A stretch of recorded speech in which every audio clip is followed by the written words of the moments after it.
Okay, today we're going to play with a couple solar powered robots that I kit bashed together back in the 1980s, early 1980s. You see they have sound. I figure you're outside, it's okay to have sound. And then they have forward and reverse and turn and reverse. Used bodies from toys that were available at the time and simply added solar cells into the dome, and I don't think I even used solar motors.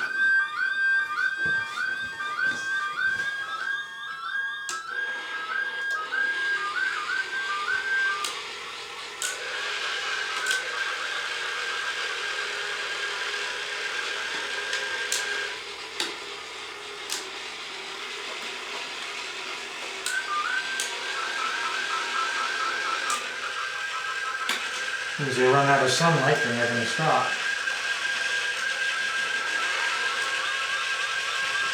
This guy's catching up to this guy.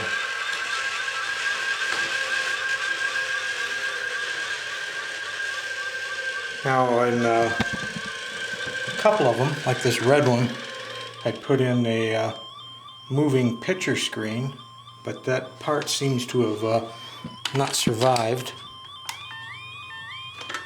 Let's move these out of the sunlight so you can hear just one of them running,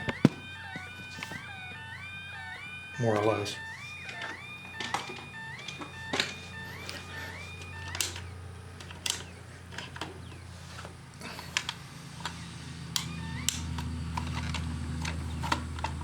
There was also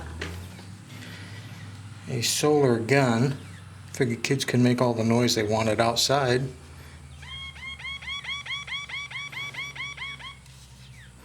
It has, if the camera closer, I got to keep it in the sunlight at the same time, you know.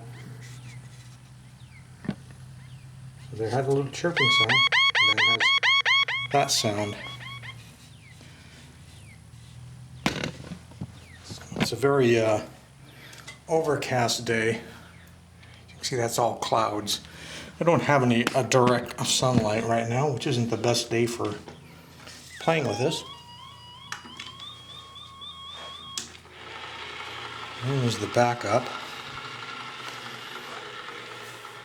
I'm not going to win any races on an overcast day either. Of course, if you aim it towards the sun, you can get some better revving out of it.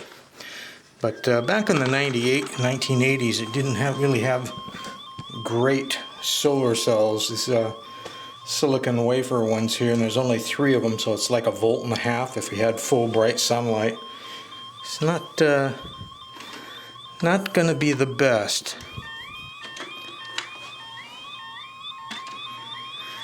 I actually made a bunch of other ones as well, but I think they would all need some repair before they would come back to life. And really what all of these need is just new solar cells put in there. The same amount of space. I could get a lot more voltage these days and get more speed out of them.